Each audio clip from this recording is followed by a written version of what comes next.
Buenas noches, hermanos. El Señor los bendiga, el Señor sea con ustedes. Es un gusto nuevamente y un gran privilegio para mí estar frente a ustedes esta noche a través de estos medios por los cuales damos gracias a Dios. Y esta noche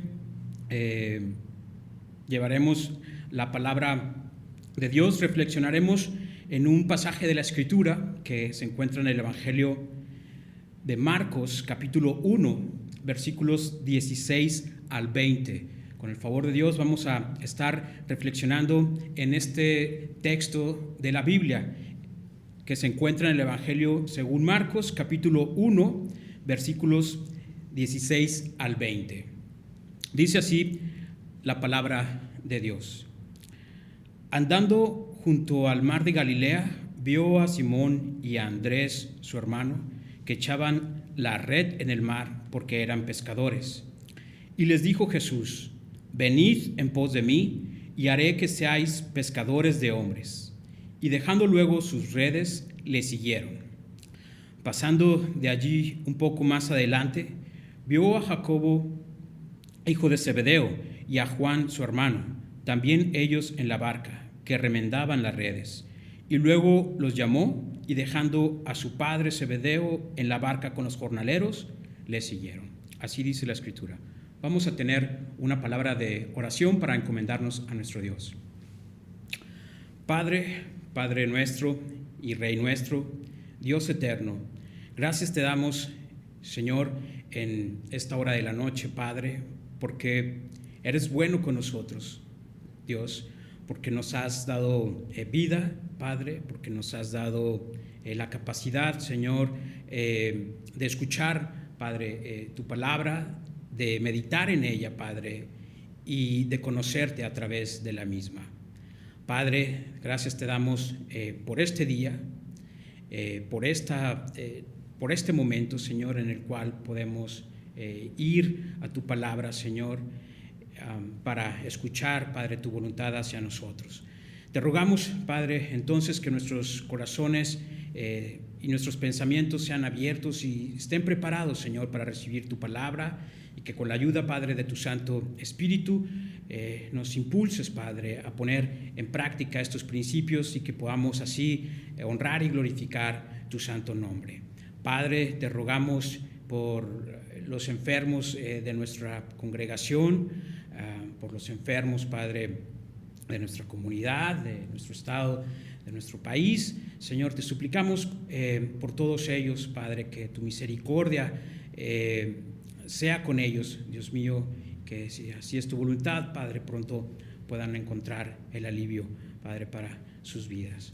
Señor, también te pedimos que perdones nuestras ofensas y nuestros pecados, Padre, y que todo esto sea para honra y gloria de tu santo nombre, que sea una ofrenda agradable delante de ti.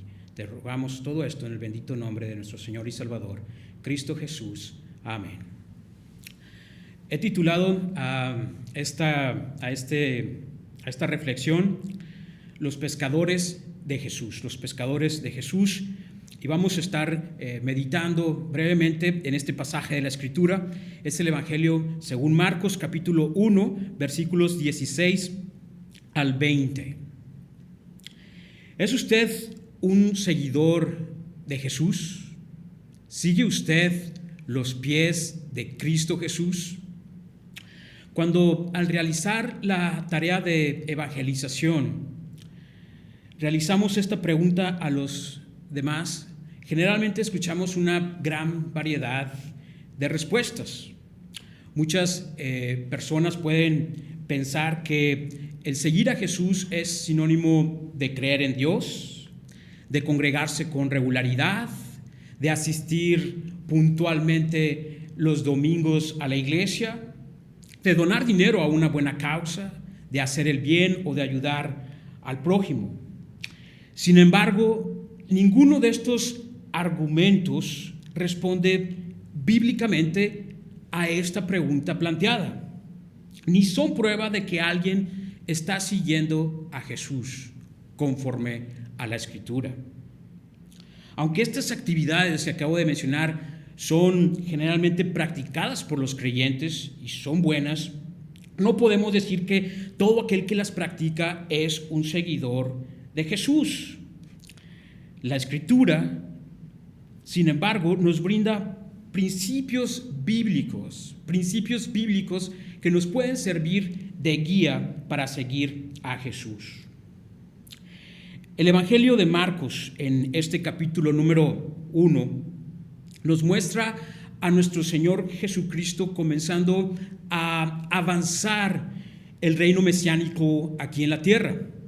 En este capítulo encontramos a nuestro Señor Jesucristo triunfando sobre el diablo allá en el desierto. Posteriormente lo observamos proclamando el mensaje del reino de Dios y llamando por último a los discípulos a seguirlo. Al caminar nuestro Señor Jesucristo junto al mar de Galilea, Él invita a 4 pescadores a dejar sus ocupaciones e ir en pos de Él. Y en esto, nuestro Señor Jesucristo les brinda una nueva clase de ministerio: ser pescadores de hombres. Ser pescadores de hombres. Y la palabra nos muestra también que estos pescadores dejaron al instante sus ocupaciones, dejaron al instante sus redes y lo siguieron. Y esta acción de los pescadores demuestra lo que implica seguir a Jesús, lo que encontramos a lo largo de la Escritura, particularmente a lo largo de los evangelios. Seguir a Jesús implica una vida de fe, de valor y de compromiso con Él. Seguir a Jesús implica una vida de fe, de valor y de compromiso con Él. ¿Por qué el seguir a Jesús implica todo esto? Podríamos preguntarnos. ¿Acaso no es necesario solo creer en Él para poder seguirle?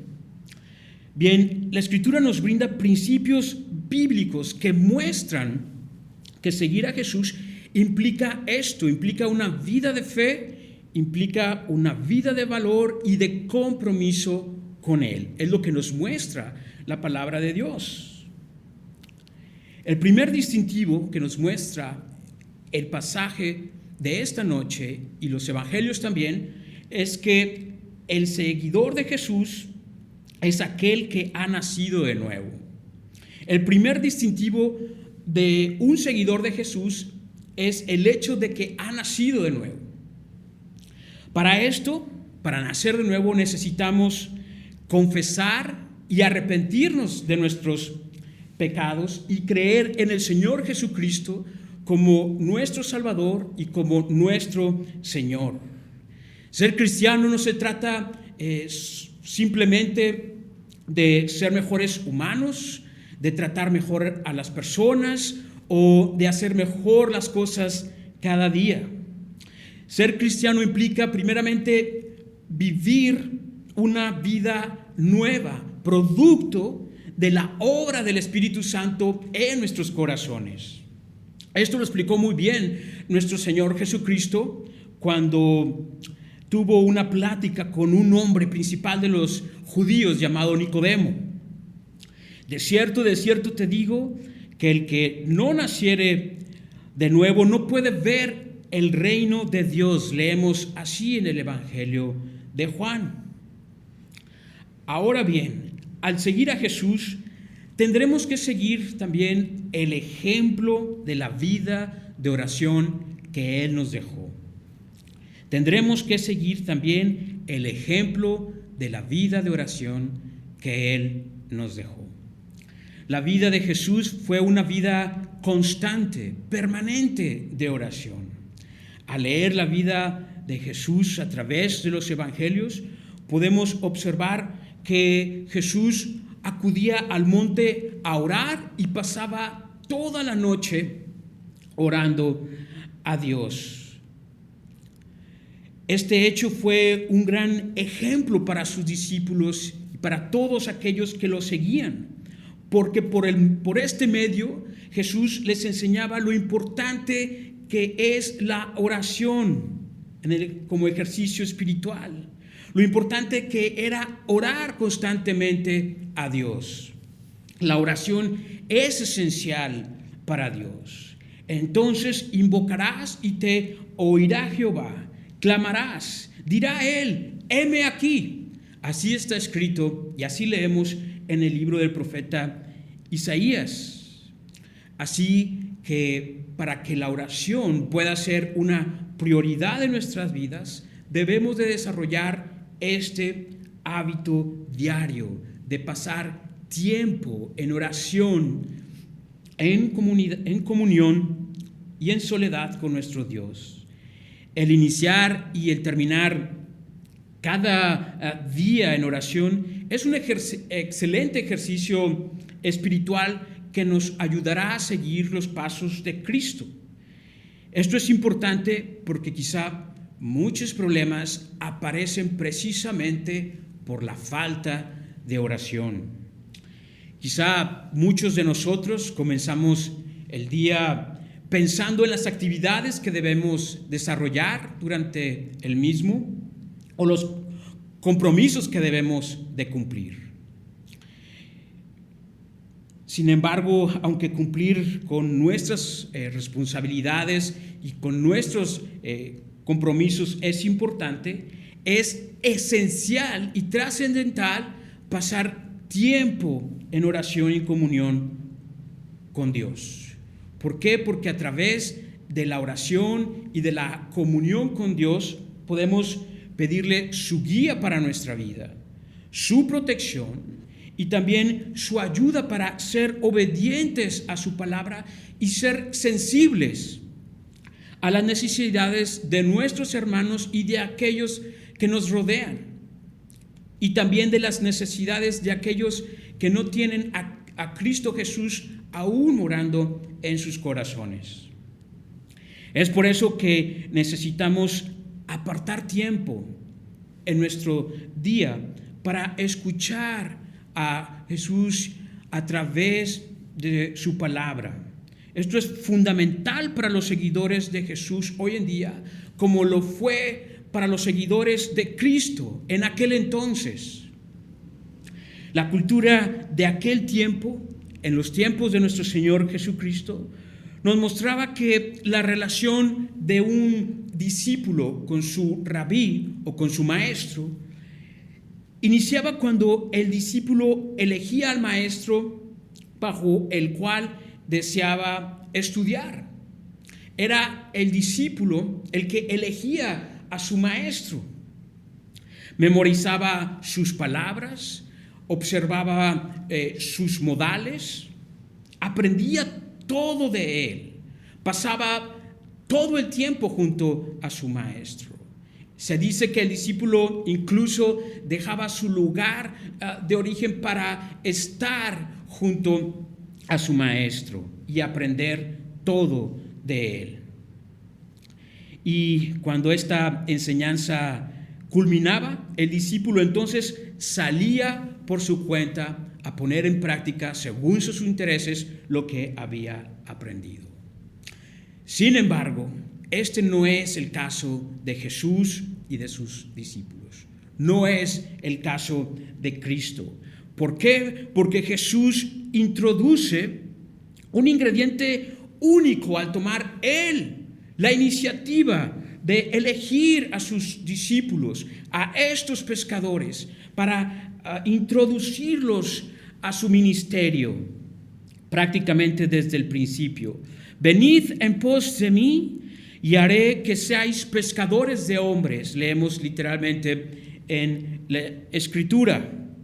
Así lo dice el versículo número 17. Este llamado de Jesús subraya su autoridad, también su identidad, y exige una respuesta inmediata de estos hombres. La Escritura nos indica que los pescadores respondieron radicalmente, dejando sus redes, dice la Escritura, y le siguieron. De tal manera podemos pensar que en este momento nuestro Señor Jesucristo se convierte en su máxima prioridad.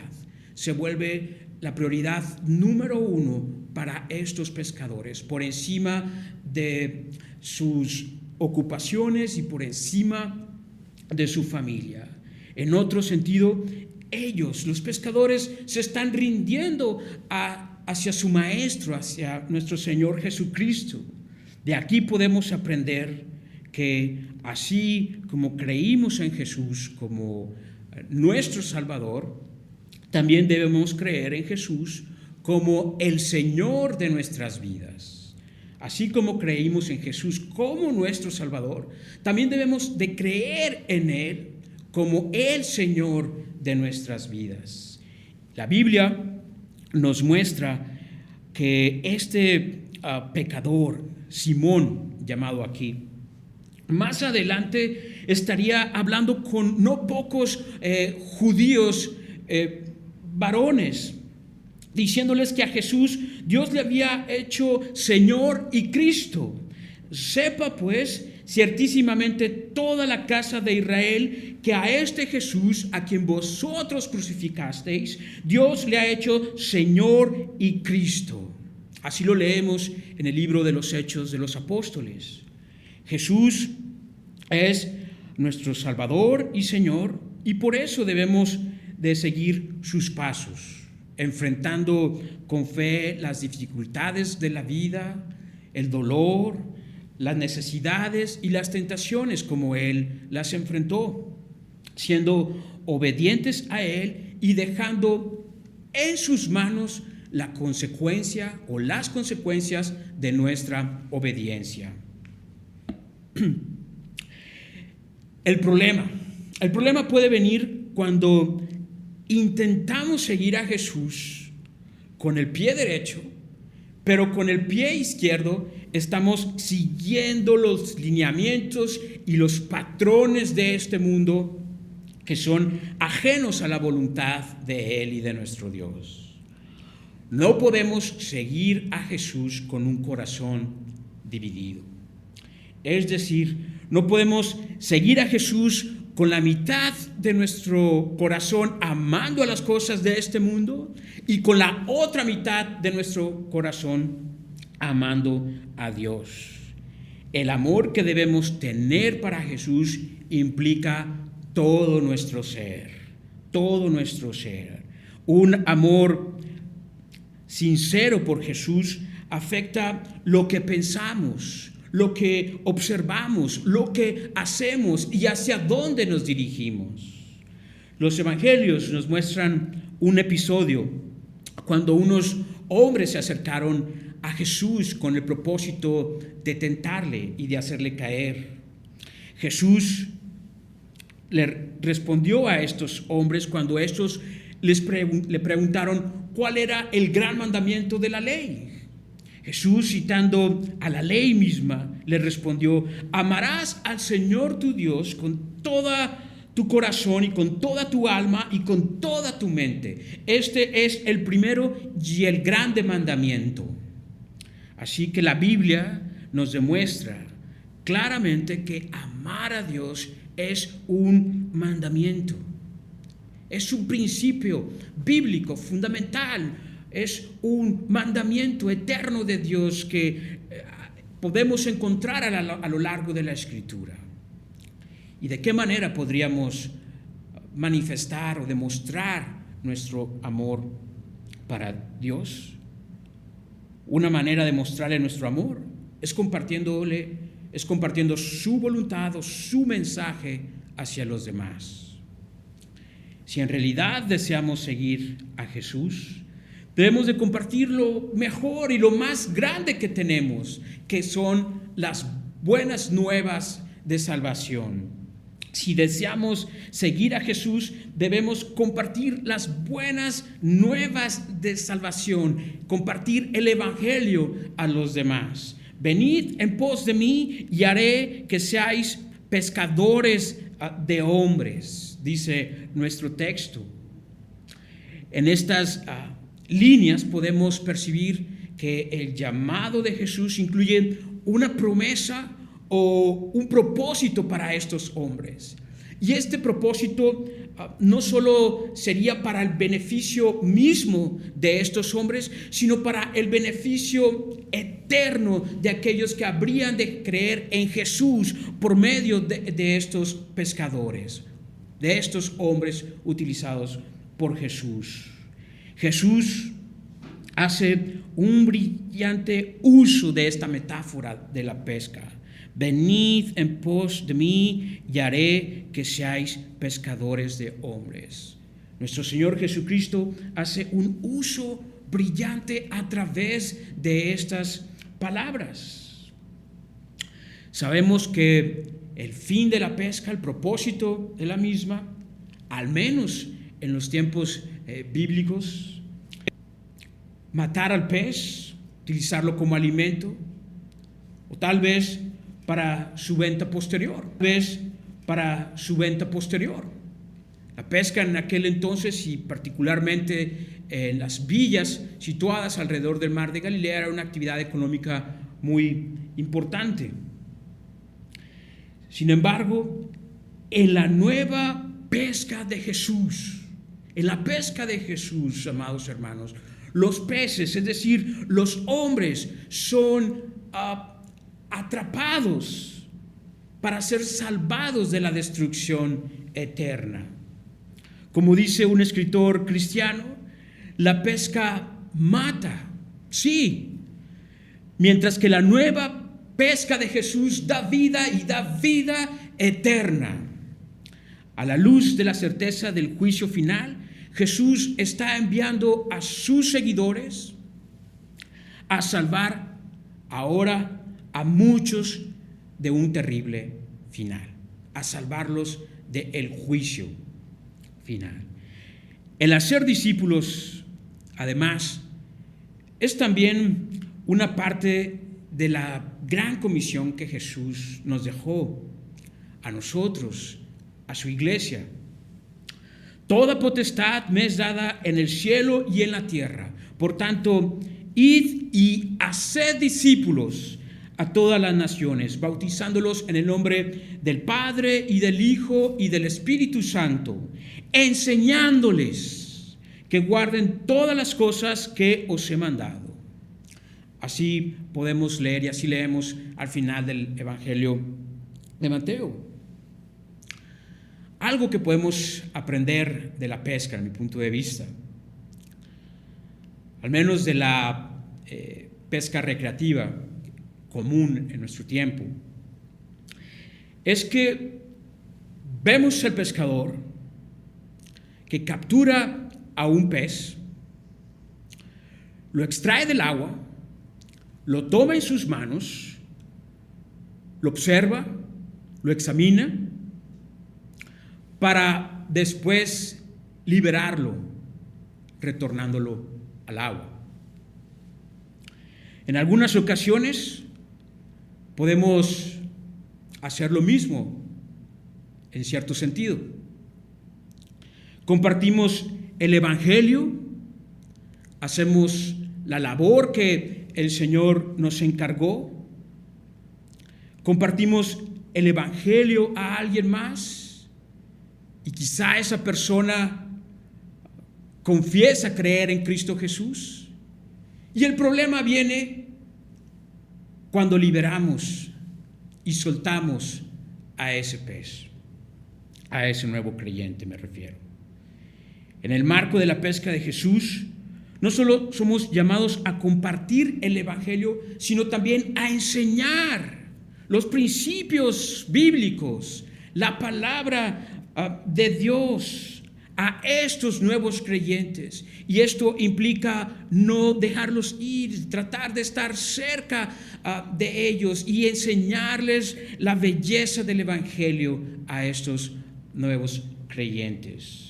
En un sentido, el pueblo de Dios está llamado también a ser un pueblo de educadores bíblicos. El problema viene cuando pensamos que esta responsabilidad o tarea es responsabilidad de alguien más y no la nuestra. O quizá podemos pensar que esta labor puede esperar y que ya la haremos tiempo después. Sin embargo, al ver la inmediatez de la respuesta de los pescadores, podemos observar que para ellos no hay duda alguna en el mandato de Jesús, por lo que ellos se apresuran a obedecer y lo hacen pronto. El hecho de dejar las redes reluce el sacrificio y la prioridad necesaria para seguir a Jesús. En la escena, aparentemente estos pescadores se niegan incluso a dejar las cosas en orden. Al menos no los vemos a la luz de la Escritura dejando los botes en su lugar, dejándolos en su orilla o transportando los peces. No vemos nada de esto.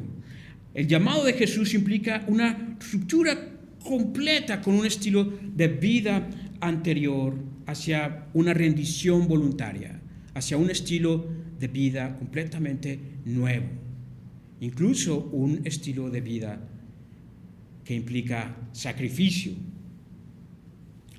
Al seguir a Jesús, es esto precisamente lo que podemos esperar, experimentar.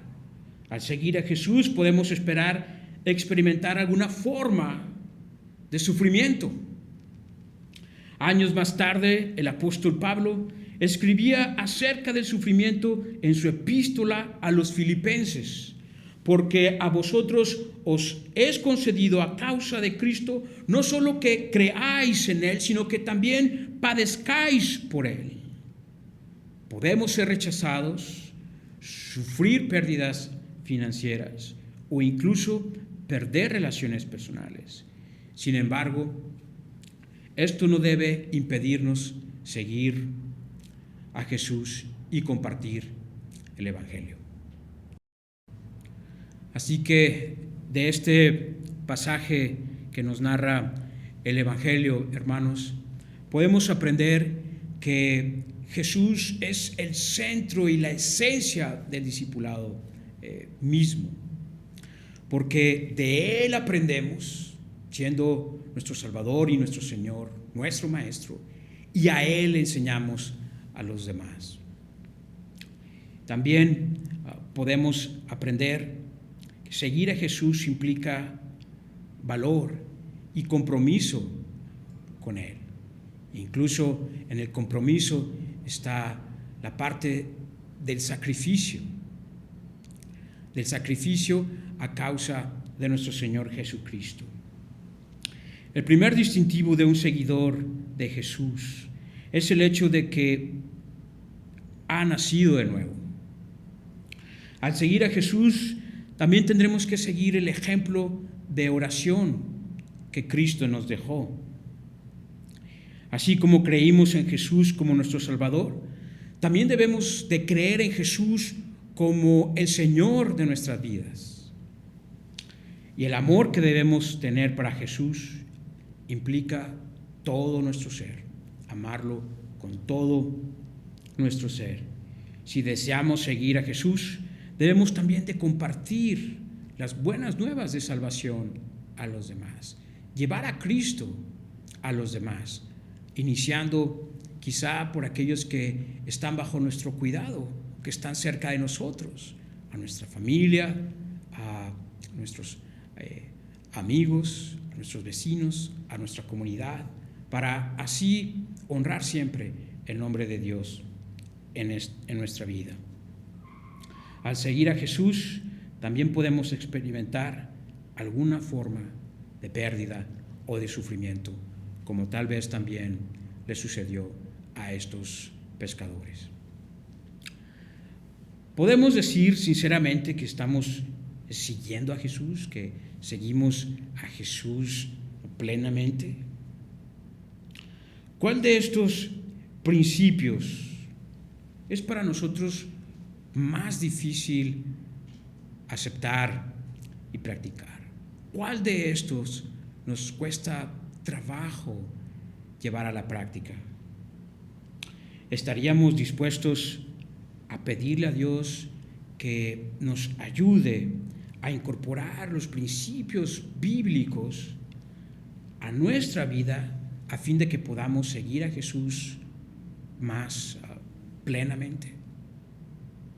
Hermanos, Jesús nos invita a aprender de Él, nos invita a compartirlo a los demás, no para nuestro beneficio propio, sino para beneficio eterno también de los demás. Es una excelente manera de ser obedientes a Él y de honrar así su santo nombre. Quizá al hacerlo nos costará trabajo, sí. Quizá al hacerlo podremos tener algún tipo de pérdida o algún tipo de sufrimiento en alguna medida. Pero todo sea para la honra y la gloria de Dios. Si Dios habrá de recompensarnos, lo hará allá en la eternidad para honra y gloria de su santo nombre. Los invito a tener una palabra de oración para terminar este mensaje. Padre, Padre nuestro y Rey nuestro, gracias te damos, Señor, por tu palabra que has preservado, Señor, a lo largo de los siglos, que nos permites, Padre, tenerla con nosotros, Señor, en este día, hasta nuestros días, y por la cual, Padre, podemos conocerte y conocer tu voluntad para nosotros. Conocer, Padre, a nuestro Señor Jesucristo, Padre. Y a través de ella, Padre, podemos conocer tu voluntad y saber qué es lo que tú esperas de nosotros como hijos tuyos y como seguidores de nuestro Salvador, de Cristo Jesús. Padre, te pido, Señor, que nos ayudes a ser fuertes, Padre, en nuestra vida, Padre, a buscarte cada día de nuestra vida, a decir no, Padre, al pecado o a los ofrecimientos, Señor, de este mundo que nos alejan de ti. A fortalecernos, Padre, en ti a través de los ejercicios espirituales, de la oración y de la lectura de tu palabra, Señor. Que tu Santo Espíritu, Señor, que mora y habita en nosotros, Padre, nos impulse y nos ayude a poner en práctica estos principios y poder así ser luz, ser sal en la tierra, Padre, y poder así honrar y darle gloria a tu santo nombre en nuestra vida, Señor. Y llevar a nuestro Señor Jesucristo a aquellos que aún no lo conocen, Padre, para que puedan ser llamados hijos tuyos, para que puedan tener una relación contigo, Padre, y para que también puedan conocerte y conocer a Cristo y puedan llevarlo a más personas, Padre, y que todos te conozcan, Señor, y que todos sean ciudadanos de tu reino y que todos te alaben con todo su corazón. Padre, perdona también nuestras ofensas y nuestros pecados, porque reconocemos que te hemos fallado. Padre, ayúdanos a caminar en pos de ti, bendito Dios, y a no perder de vista el fin de nuestra carrera espiritual, Padre. Te rogamos, Señor, por la situación que estamos viviendo. Te pedimos, Padre, por los enfermos, Señor. Te pedimos por las familias que han perdido algún ser querido. Te rogamos que tu misericordia, Padre, y tu consuelo sea sobre ellos, que les brindes ánimo, Padre, y salud a los enfermos en los hospitales o a los enfermos en casa. Que pronto, Padre, nos permitas escuchar buenas noticias acerca de la recuperación de los enfermos y a la culminación, Padre, de esta pandemia, Señor. Utiliza, Padre, para honra y gloria tuya a los médicos y a las enfermeras, Señor, que sean instrumentos tuyos, Padre, y cuídalos y apártalos, Padre, de la maldad y del peligro. Todo esto, bendito Dios, te lo pedimos y te lo rogamos, no por nuestros méritos u obras, sino por los méritos que hizo Cristo Jesús, nuestro Salvador, en la cruz del Calvario. Amén. Dios los bendiga, hermanos.